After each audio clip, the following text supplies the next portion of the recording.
Okay, രണ്ടാമത്തെ കേസാണ് discuss ചെയ്യണത്. ഇതിൽ തന്നെ ഇ ലെസ് ദാൻ V0 എന്ന് പറയുന്ന കേസ് ടണലിങ്ങിൻ്റെ കേസാണ്. സോ അപ്പോൾ ഇവിടെ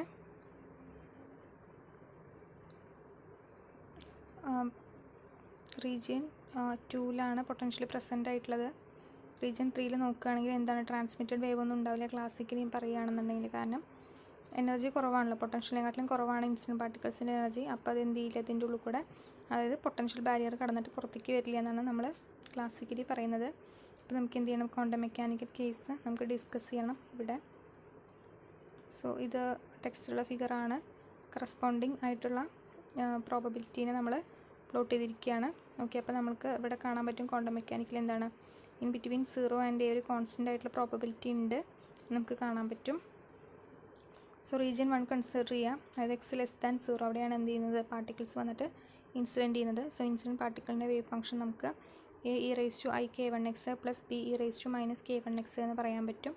k1 എന്ന് പറഞ്ഞിട്ടുണ്ടെങ്കിൽ √2me / h ആണ്. നമ്മൾ ഓൾറെഡി പറഞ്ഞു ഇതെങ്ങനെയാണ് കിട്ടുക എന്നുള്ളത്. ദെൻ റീജിയൻ 2ൽ, അതായത് നമ്മുടെ പൊട്ടൻഷ്യലി പ്രസൻ്റ് ആയിട്ടുള്ള റീജിയനാണ് 0 less than x less than a എന്ന് പറയുന്നത്.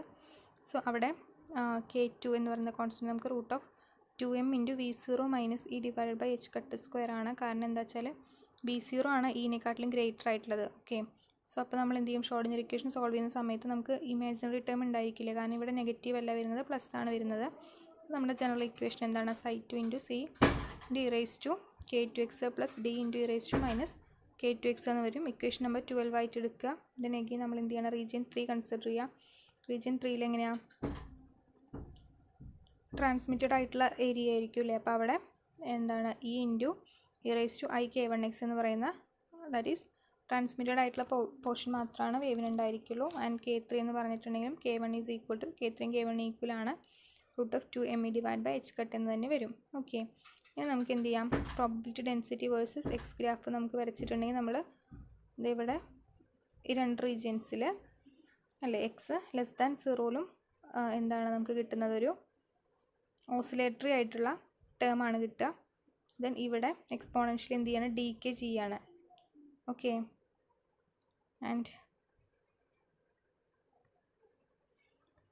ഇനി നമുക്ക് എന്ത് ചെയ്യണം, റിഫ്ലക്ഷൻ കോഫിഷ്യൻറ്റ് കാണണം. റിഫ്ലക്ഷൻ കോഫിഷ്യൻ എന്ന് പറഞ്ഞെങ്കിൽ R = |B²| / ആണ്. അതായത് റിഫ്ലക്റ്റഡ് വേവിൻ്റെ ആംപ്ലിറ്റ്യൂഡ് ഡിവൈഡഡ് ബൈ ഇൻസിഡൻറ്റ് വേവിൻ്റെ ആംപ്ലിറ്റ്യൂഡ്. അതുപോലെ തന്നെ ട്രാൻസ്മിഷൻ കോഫിഷ്യൻ എന്ന് പറഞ്ഞാൽ ട്രാൻസ്മിറ്റഡ് ആയിട്ടുള്ള വേവിൻ്റെ ആംപ്ലിറ്റ്യൂഡ് ഡിവൈഡ് ബൈ ഇൻസിഡൻറ്റ് വേവിൻ്റെ ആംപ്ലിറ്റ്യൂഡ്. ഓക്കെ, ഇതിൻ്റെ മോഡ് സ്ക്വയർ. ഇനി നമുക്ക് എന്ത് ചെയ്യണം, അപ്പോൾ ബിയും ഇയും നമുക്ക് ഇൻ ടേംസ് ഓഫ് എ നമുക്ക് കാൽക്കുലേറ്റ് ചെയ്യണം. എ എന്ന് പറഞ്ഞിട്ടുണ്ടെങ്കിൽ ഇൻസിഡൻറ്റ് വേവിൻ്റെ ആംപ്ലിറ്റ്യൂഡാണ്. നമ്മൾ എന്ത് ചെയ്യണം, സാധാരണ ചെയ്യുന്ന പോലെ തന്നെ ബൗണ്ടറി കണ്ടീഷൻസ് അപ്ലൈ ചെയ്യുകയാണ്. ഇതാണ് ψ1 of x at x = 0ൽ ψ1ഉം ψ2 equal ആയിരിക്കും. അതുപോലെ തന്നെ അല്ല, x = 0ൽ ψ1ഉം ψ2ഉം ഈക്വൽ ആണ്. അതുപോലെ തന്നെ അതിൻ്റെ ഡെറിവേറ്റീവ്, ഫസ്റ്റ് ഡെറിവേറ്റീവുകളും ഈക്വൽ ആയിരിക്കും. അതുപോലെ ψ2ഉം ψ3ഉം ഈക്വൽ ആയിരിക്കണം. മറ്റ് x = a അതിൻ്റെ ഫസ്റ്റ് ഡെറിവേറ്റീവും അപ്പം ഈക്വൽ ആയിരിക്കണം. സോ അതാണ് ഈ പറഞ്ഞിരിക്കുന്നത്. ആൻഡ് ദെൻ നമ്മൾ ബൗണ്ടറി കണ്ടീഷൻസ് അപ്ലൈ ചെയ്യുകയാണ്. ഫസ്റ്റ് ബൗണ്ടറി കണ്ടീഷൻ അപ്ലൈ ചെയ്ത് കഴിഞ്ഞാൽ നമുക്ക് a + b = c + d എന്ന് കിട്ടും. then അതിൻ്റെ ഫസ്റ്റ് ഡെറിവേറ്റീവ് എടുക്കുക. ഫസ്റ്റ് ഡെറിവേറ്റീവ് എടുത്തിട്ട് at x = 0 നമ്മൾ ഇക്വേറ്റ് ചെയ്യുകയാണെങ്കിൽ നമുക്ക് ഇക്വേഷൻ നമ്പർ ബി, അതായത് ik1 - ik1b okay is equal to k2c - k2d എന്ന് കിട്ടും. ഇക്വേഷൻ നമ്പർ ബി ആണത്. ദെൻ നമ്മുടെ അടുത്ത തേർഡ് ബൗണ്ടറി കണ്ടീഷൻ എന്താണ്, x = aയിൽ ψ2 of x ഉം ψ3 of x ഉം ഈക്വൽ ആണെന്ന്.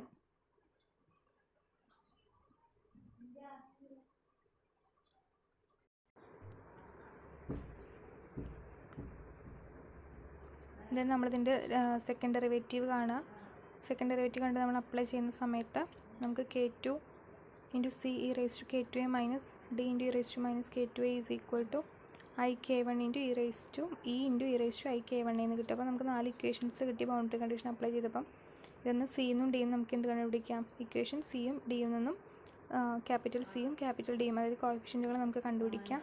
അതുപോലെ ദെൻ നമ്മൾ എന്ത് ചെയ്യണം, ഈ രണ്ടും സിൻ്റെയും ഡിൻ്റെയും വാല്യൂ എയിലും ബിയിലും സബ്സ്റ്റിറ്റ്യൂട്ട് ചെയ്തിട്ട് നമുക്ക് ഇൻ ടേംസ് ഓഫ് എയിൽ b/aയും അതേപോലെ തന്നെ e/aയും നമുക്ക് കണ്ടുപിടിക്കാം. So then 1 + b/a. ഓക്കെ, എയിലും ബിയും സബ്സ്റ്റിറ്റ്യൂട്ട് ചെയ്ത് കഴിഞ്ഞാൽ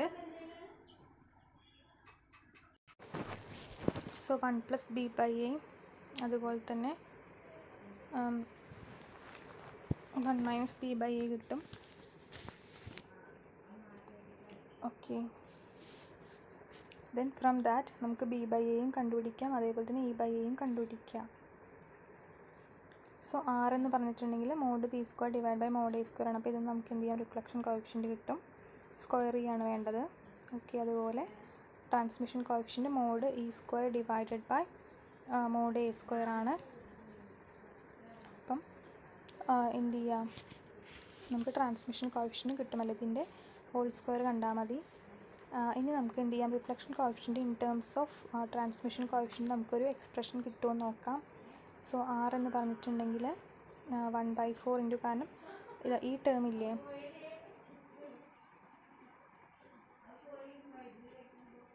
സോ ഇത്രയും ടേം എന്താണ്, ടി അല്ലേ.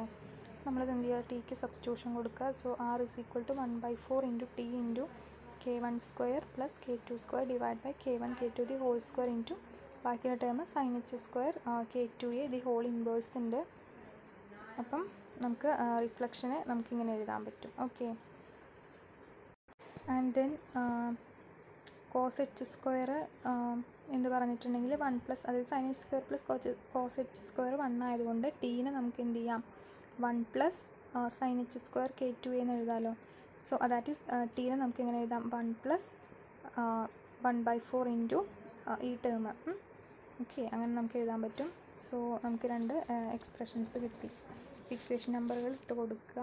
ഇനി നമുക്ക് എന്ത് മനസ്സിലായി, ട്രാൻസ്മിഷൻ കോഎഫിഷ്യൻ്റ് എന്ന് പറഞ്ഞിട്ടുണ്ടെങ്കിൽ ഒരു ഫൈനൈറ്റ് ആണ് അല്ലേ. അപ്പോൾ നമുക്ക് എന്ത് മനസ്സിലാക്കാം, ഇൻസിഡൻറ്റ് പാർട്ടിക്കിൾസിൻ്റെ എനർജി പൊട്ടൻഷ്യലിനെക്കാട്ടിലും കുറവാണെങ്കിലും അവിടെ എന്താണ്, ട്രാൻസ്മിഷൻ നടക്കാനുള്ള സാധ്യത ഉണ്ട്. നമുക്ക് ട്രാൻസ്മിഷൻ കോഎഫിഷ്യൻ്റ് ഫൈനൈറ്റ് ആയിട്ടുള്ളൊരു നമ്പറാണ് കിട്ടിയത്. പക്ഷേ ക്ലാസിക്കലി എന്താണ്, അവിടെ അത് പോസിബിൾ അല്ല അല്ലേ, അങ്ങനെ ഒരു പെനിട്രേഷൻ നടക്കാനുള്ള സാധ്യതയില്ല.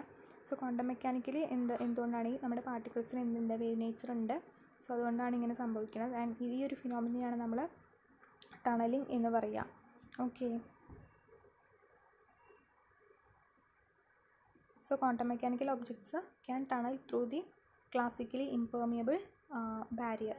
നൗ നമ്മുടെ k1 square plus k2 square divide by k1 k2 the whole സ്ക്വയറിനെ നമുക്ക് എന്ത് ചെയ്യാം, k1നും k2നും വാല്യൂ കൊടുക്കാമല്ലോ.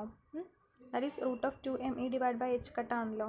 സോ ആ വാല്യൂ കൊടുത്തു കഴിഞ്ഞാൽ നമുക്ക് എന്ത് കിട്ടും, it is v0 square divided by capital E into v0 minus E. So നമുക്ക് ഈ കിട്ടിയ ഇക്വേഷൻ നമ്മൾ 17, 18 നമ്മൾ ആറിൻ്റെയും ടിൻ്റെ ഇക്വേഷനെ ജസ്റ്റ് സബ്സ്റ്റിറ്റ്യൂട്ട് ചെയ്ത് കഴിഞ്ഞാൽ നമുക്ക് 6 in terms of V and E കിട്ടും. അതുപോലെ തന്നെ so 1/4 into v0 square T divide by E into v0 minus E into sine H square A by H into √2m into v0 minus E. Okay, ഇതിൽ ലാംഡയ്ക്ക് നമ്മൾ that is A into √2m v0 divide by h cut square എന്ന് പറഞ്ഞാൽ ലാംഡയാണ് അല്ലേ. അപ്പം ഈ ഭാഗത്തിന് നമ്മൾ ലാംഡയ്ക്ക് സബ്സ്റ്റിറ്റ്യൂഷൻ കൊടുക്കുക. അതേപോലെ ഇ ബൈ v0 എന്ന് പറഞ്ഞിട്ടുണ്ടെങ്കിൽ എപ്സിലോൺ ആണ്.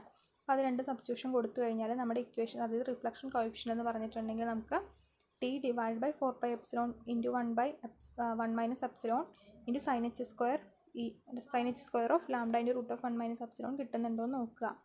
ഓക്കെ, അതുപോലെ തന്നെ ട്രാൻസ്മിഷൻ കോഎഫിഷ്യൻ്റ് നമ്മൾ ഏത് വാല്യൂ സബ്സ്റ്റിറ്റ്യൂട്ട് ചെയ്യാണ്, ഈ വാല്യൂസ് നമ്മൾ സബ്സ്റ്റിറ്റ്യൂട്ട് ചെയ്യാം. ഓക്കെ, 18ാമത്തെ ഇക്വേഷനിൽ സബ്സ്റ്റിറ്റ്യൂട്ട് ചെയ്ത് നോക്കുക. സോ നമുക്ക് ട്രാൻസ്മിഷൻ കോഎഫിഷ്യൻ്റിനെയും എന്തിൻ്റെ ടേംസിൽ എഴുതാം, വിൻ്റെയും പൊട്ടൻഷ്യലിൻ്റെയും എനർജിയുടെയും ടേംസിൽ എഴുതാം. അതിൽ നമ്മൾ എന്ത് കൊടുക്കുകയാണ്, എപ്സിലോണിനും ലാംഡയ്ക്കും സബ്സ്റ്റിറ്റ്യൂഷൻ കൊടുക്കുക. ഓക്കെ, അപ്പോൾ ട്രാൻസ്മിഷന് നമുക്ക് ഏതിൻ്റെ ടേംസിൽ, എപ്സിലോണിൻ്റെയും ലാംഡേൻ്റെയും ടേംസിൽ എഴുതാൻ പറ്റും. ഇനി നമ്മൾ കുറച്ച് സ്പെഷ്യൽ കേസസ് ആണ് നോക്കുന്നത്. രണ്ട് സ്പെഷ്യൽ കേസുകളാണ്. അതായത് energy is much less than v0, that is incident പാർട്ടിക്കളുടെ എനർജി എന്ന് പറയുന്നത് വളരെ ചെറുതാണ് പൊട്ടൻഷ്യലിനെ അപേക്ഷിച്ച് നോക്കുന്ന സമയത്ത്. സോ അപ്പോഴും നമുക്ക് എന്ത് കിട്ടും, ഒരു ട്രാൻസ്മിഷൻ നുള്ള പ്രോബബിലിറ്റി ഉണ്ട്. ഓക്കെ, ട്രാൻസ്മിഷൻ കോഎഫിഷ്യൻ്റ് നമുക്ക് ഫൈനൈറ്റിനെയാണ് കിട്ടുന്നത്. So epsilon much less than 1 ആണ്. സോ ആ സമയത്ത് lambda into √1 minus epsilon much greater than 1. So നമുക്ക് സൈൻ എച്ച് ടി എന്ന് പറഞ്ഞിട്ടുണ്ടെങ്കിൽ sine H of lambda into √1 minus epsilon. Okay, this term will become 1/2 into e raised to lambda into √1 minus epsilon ആണ്. So നമ്മൾ T എന്ന് പറഞ്ഞിട്ടുണ്ടെങ്കിൽ എന്താണ്, ഈ term അല്ലേ, this term will become this exponential term. അപ്പോൾ അത് നമുക്ക് ഫൈനൈറ്റ് ആണ്, ഒരു ഇൻവേഴ്സ് കൂടി ഉണ്ട്, ഫൈനൈറ്റ് ആയിട്ടുള്ളൊരു വാല്യൂ തന്നെയാണ് കിട്ടുന്നത്. ഓക്കെ,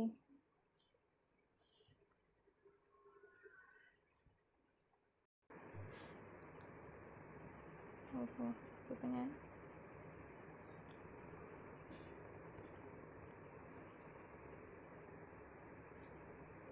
ഓക്കെ ഇവിടെ ട്രാൻസ്മിഷൻ കോഎഫിഷ്യൻ്റ് ടിക്ക് ഒരു വാല്യൂ കിട്ടുന്നുണ്ട്. ആൻഡ് ദെൻ നമ്മളതിൽ നിന്ന് എക്സ്പാൻഡ് ചെയ്ത് എഴുതുകയാണ്. എക്സ്പാൻഡ് ചെയ്ത് എഴുതി കഴിഞ്ഞാൽ നമുക്ക് 16 എപ്സിലോൺ എന്ന് പറയുന്ന ഈ ഒരു ടേം കിട്ടും. അതിൽ എപ്സിലോണിന് നമ്മൾ വാല്യൂ സബ്സ്റ്റിറ്റ്യൂട്ട് ചെയ്ത് കൊടുത്തു. എപ്സിലോണും ലാംഡയ്ക്കും നമ്മൾ വാല്യൂ സബ്സ്റ്റിറ്റ്യൂട്ട് ചെയ്തു. ലാംഡയുടെ വാല്യൂവും എപ്സിലോണിൻ്റെ വാല്യൂ നമ്മൾ സബ്സ്റ്റിറ്റ്യൂട്ട് ചെയ്ത് കൊടുക്കുക. ഓക്കെ, ഇനി നമ്മൾ is approximately equal to V0 ആണെങ്കിൽ നമുക്ക് എന്ത് കിട്ടും? ട്രാൻസ്മിഷൻ്റെ വാല്യൂവും അതേപോലെ തന്നെ റിഫ്ലക്ഷൻ്റെ വാല്യൂവും നമുക്ക് കിട്ടും. ഓക്കെ, ആൻഡ് ദെൻ നമ്മുടെ classical limit H cut tends to 0 ആണെന്നുണ്ടെങ്കിൽ ആറിൻ്റെ അതായത് നമ്മൾ ക്ലാസിക്കൽ ലിമിറ്റ് കൊടുക്കുകയാണ്. നമ്മുടെ ക്വാണ്ടം മെക്കാനിക്കൽ ഇക്വേഷന് ക്ലാസിക്കൽ ലിമിറ്റ് കൊടുത്തിട്ടുണ്ടെങ്കിൽ നമ്മുടെ ട്രാൻസ്മിഷൻ്റെ ഇക്വേഷൻ എന്തായിട്ട് മാറും? ട്രാൻസ്മിഷൻ നടക്കില്ലല്ലോ ക്ലാസിക്കൽ കേസിൽ. അപ്പോൾ ട്രാൻസ്മിഷൻ 0 എന്നും അതേപോലെ തന്നെ റിഫ്ലക്ഷൻ മാക്സിമം ആണെന്നും കിട്ടും. നമ്മൾ ഓൾറെഡി പറഞ്ഞു എന്താണ്, ദാറ്റ് ഈസ് പൊട്ടൻഷ്യൽ പ്രസൻ്റ് ആയിട്ടുള്ള റീജിയനിൽ ടണലിങ് ഇഫക്റ്റ് നടക്കുന്നുണ്ടെന്ന്. സോ നമ്മളതിനൊന്നുകൂടി ഒന്ന് ഡിസ്കസ് ചെയ്യാൻ പോകണം, ടണലിങ് ഇഫക്റ്റ്. അപ്പം നമ്മൾ എന്ത് ചെയ്യുക, ഒരു പാർട്ടിക്കിളാണ്, അത് ലെഫ്റ്റ് ടു റൈറ്റ് വരികയാണ്. സോ x1 ആൻഡ് x2 എന്ന് പറയുന്ന ഈ റീജിയനിൽ in between x1 and x2 ഈ റീജിയനിൽ ഒരു പൊട്ടൻഷ്യൽ പ്രസൻ്റ് ആണ്. ഓക്കെ, സോ ഇതാണ് പൊട്ടൻഷ്യലിൻ്റെ കർവ്. ഓക്കെ, പൊട്ടൻഷ്യൽ കർവാണ്, പൊട്ടൻഷ്യൽ പ്രസൻ്റ് ആണ്. പക്ഷേ എനർജി ഓഫ് ദി പാർട്ടിക്കിൾ എന്താണ്? Less than the potential. So ഇതായിരുന്നല്ലോ പൊട്ടൻഷ്യൽ, അപ്പോൾ അതിനെക്കാട്ടിലും കുറവാണ് എനർജി എന്ന് പറഞ്ഞിട്ടുണ്ടെങ്കിൽ ക്വാണ്ടം മെക്കാനിക്കൽ എന്താണ്, ഇവിടെ ഒരു പെനിട്രേഷൻ നടക്കുന്നുണ്ട്, അതിനെ നമ്മൾ ടണലിംഗ് എന്ന് പറയാം. ഓക്കെ, അപ്പം നമ്മളിപ്പോൾ നേരത്തെ കണ്ട കേസിലൊരു ബാരിയർ, അതായത് ഇങ്ങനെ സ്ക്വയർ ആയിട്ടുള്ള ഒരു, അതായത് പൊട്ടൻഷ്യൽ ബാരിയർ സ്ക്വയർ പൊട്ടൻഷ്യലാണ് നമുക്ക് ഉണ്ടായിരുന്നത്. പക്ഷേ ഇവിടെ എന്താണ്, അതൊരു കർവാണ് അല്ലേ. അപ്പോൾ നമ്മളെങ്ങനെയാണ് അതിന് സോൾവ് ചെയ്യുക? അപ്പോൾ നമുക്ക് എന്താ പറയുക, അനലിറ്റിക്കലായിട്ടുള്ള ഒരു സൊല്യൂഷൻ നമുക്ക് പോസിബിൾ അല്ല. അപ്പോൾ നമ്മൾ എന്താ ചെയ്യുന്നതെന്ന് വെച്ചാൽ ഇതിനെ നമ്മൾ കണ്ടിന്യൂസ് ആയിട്ട് ഇങ്ങനെ ഡിവൈഡ് ചെയ്യുക. അപ്പം n ടെൻഡിങ്സ് ടു ഇൻഫിനിറ്റി, നമുക്ക് കുറേ ചെറിയ പാർട്ടുകളായിട്ട് ഡിവൈഡ് ചെയ്ത് കഴിഞ്ഞാൽ നമുക്ക് ഓരോന്നിനെയും, ഓരോ ഡെൽറ്റ xiകളെയും നമുക്ക് ഓരോ സ്ക്വയർ പൊട്ടൻഷ്യലായിട്ട് അപ്രോക്സിമേറ്റ് ചെയ്യാം ഇല്ലേ, ഇതാണ്ടോ. സോ ഓരോ സ്ക്വയർ പൊട്ടൻഷ്യലായിട്ട് നമുക്ക് അപ്രോക്സിമേറ്റ് ചെയ്യാം. അങ്ങനെ അപ്രോക്സിമേറ്റ് ചെയ്തിട്ട് നമുക്ക് കിട്ടിയ ഇക്വേഷൻസ് ജസ്റ്റ് എന്താ പറയുക സബ്സ്റ്റിറ്റ്യൂട്ട് ചെയ്ത് കഴിഞ്ഞാൽ നമുക്ക് ഏതൊരു സ്മൂത്തി ആയിട്ടുള്ള പൊട്ടൻഷ്യലിനും ഒരു എക്സ്പ്രഷൻ നമുക്ക് കണ്ടുപിടിക്കാനായിട്ട് പറ്റും for the transmission coefficient. Okay, approximation method മാത്രമേ നമുക്ക് അപ്പോൾ അതിന് യൂസ് ചെയ്യാനായിട്ട് പറ്റുള്ളൂ. സോ ഓരോ കാര്യങ്ങൾ, അതായത് propagation of a particle through region where the particle's energy smaller than the potential, അവിടെ പോസിബിൾ ആണ് ഈ less than Vx. So classically എന്താണ്, അത് ഫോർബിഡൻ ആയിട്ടുള്ള റീജിയൻ ആണ്. പക്ഷേ ക്വാണ്ടം മെക്കാനിക്കലി അവിടെ എന്ത് സംഭവിക്കുന്നുണ്ട്, വേവ് ക്യാരക്ടർ കാണണം, അത് കൂടെ ടണൽ ചെയ്യുന്നുണ്ട്. അതുപോലെ തന്നെ x = x1 ആൻഡ് x = x2നെയാണ് നമ്മൾ x = 1ഉം x2നെയും നമ്മൾ എന്തെന്ന് പറയുന്നത് ക്ലാസിക്കലി ടേണിംഗ് പോയിൻറ്റ്സ് എന്നാണ് പറയുക. അതുപോലെ നമ്മളിപ്പോൾ നേരത്തെ പറഞ്ഞ കാര്യം തന്നെയാണ്, അനലിറ്റിക്കലായിട്ടുള്ള സൊല്യൂഷൻസ് അല്ലെങ്കിൽ എക്സ്പ്രഷൻസ് ആണ് നമുക്ക് ഒപ്റ്റെയിൻ ചെയ്യാൻ പറ്റില്ല. നമ്മൾ എന്ത് ചെയ്യണം, അപ്രോക്സിമേറ്റ് ആയിട്ടുള്ള ഏതെങ്കിലും ഒരു മെത്തേഡ് ഉപയോഗിച്ച് വേണം കണ്ടുപിടിക്കാനായിട്ട്. നമ്മളെന്താണ് സ്മോൾ ഇൻ്റർവൽ ഡെൽറ്റ xi ആയിട്ട് തന്നെ ഡിവൈഡ് ചെയ്യുകയാണ് ചെയ്യുന്നത്. അപ്പോൾ ഓരോ ഡെൽറ്റ xiക്ക് കറസ്പോണ്ടിങ് ആയിട്ടും നമ്മുടെ പൊട്ടൻഷ്യൽ എന്താണ് Vxi ആയിട്ട് കുറഞ്ഞു വരും. എന്നിട്ട് നമ്മളതിനെ ഒരെണ്ണത്തിന് നമ്മൾ കണ്ടുപിടിച്ച് നമ്മളതിനെ ഇൻറ്റഗ്രേറ്റ് ചെയ്യുക എന്നുള്ളതാണ് ചെയ്യുന്നത്. സോ അങ്ങനെ ചെയ്ത ഒരു പൊട്ടൻഷ്യൽ നമ്മൾ എന്തിലേക്കാണ് ചെറിയ സ്ക്വയറുകളായിട്ട് ഡിവൈഡ് ചെയ്തു, x1 in between x1 and x2. അപ്പോൾ അവിടെ ഡെൽറ്റ xi എന്നാണ് ഒരു സ്ക്വയറിനെ, പൊട്ടൻഷ്യൽ സ്ക്വയറിനെ നമ്മൾ ഡിനോട്ട് ചെയ്യുന്നത്. അപ്പോൾ അതിന് കറസ്പോണ്ടിങ് ആയിട്ടൊരു Vxi ഉണ്ടായിരിക്കും. സോ നമ്മുടെ ഇക്വേഷൻ 23 നോക്കുക. ടി എന്ന് പറഞ്ഞിട്ടുണ്ടെങ്കിൽ transmission coefficient it is 16 into epsilon 1 minus epsilon into e⁻² lambda into √1 - epsilon ആണ്. സോ നമുക്ക് അല്ലേ ഈ ഒരു ടേമിൽ നമ്മൾ ഇക്വേഷൻ നമ്പർ 23 നോക്കുക. അപ്പം ട്രാൻസ്മിഷൻ പ്രോബബിലിറ്റി V(x)ക്ക് കറസ്പോണ്ടിങ് ആയിട്ടുള്ള പ്രോബബിലിറ്റി അല്ലേ നമുക്ക് കാണേണ്ടത്. So this is approximately equal to, ഇവിടെ സം കോൺസ്റ്റൻ്റ് ആയിരിക്കും, പക്ഷേ നമ്മൾ അപ്രോക്സിമേറ്റ് ആണ് എടുക്കുന്നത്, അപ്പോൾ നമ്മൾ കോൺസ്റ്റൻ്റ് എഴുതുന്നില്ല. സോ എക്സ്പോണൻഷ്യൽ ഇൻറ്റു നമ്മൾ എക്സ്പോണൻഷ്യൽ ടേം മാത്രം നോക്കുക. Okay, that is this term അല്ലെ, എക്സ്പോണൻഷ്യൽ ടേം മാത്രം നോക്കുക. Exponential of -2/h cut into a എന്ന് പറഞ്ഞിട്ടുണ്ടെങ്കിൽ ഇവിടെ എന്തായിരുന്നു, നമ്മുടെ നേരത്തെ പറഞ്ഞ ആ കേസുകളൊന്നും എടുത്ത് നമുക്ക് a എന്ന് പറഞ്ഞിട്ടുണ്ടെങ്കിൽ ആ ബാരിയറിൻ്റെ എന്താണ് വിട്ടാണല്ലേ, വിട്ട് ഓഫ് ദി പൊട്ടൻഷ്യൽ ആയിരുന്നു a. ഇവിടെ വിട്ട് എന്താ നമ്മൾ എടുക്കുന്നത്, ചെറിയ ഇതല്ലേ എടുക്കുന്നത്, അപ്പോൾ നമുക്ക് എന്താണ് ഡെൽറ്റ xi ആണ്. ഓക്കെ, സോ ഡെൽറ്റ xi ആണ് ഇവിടെ നമ്മൾ എഴുതുന്നത്.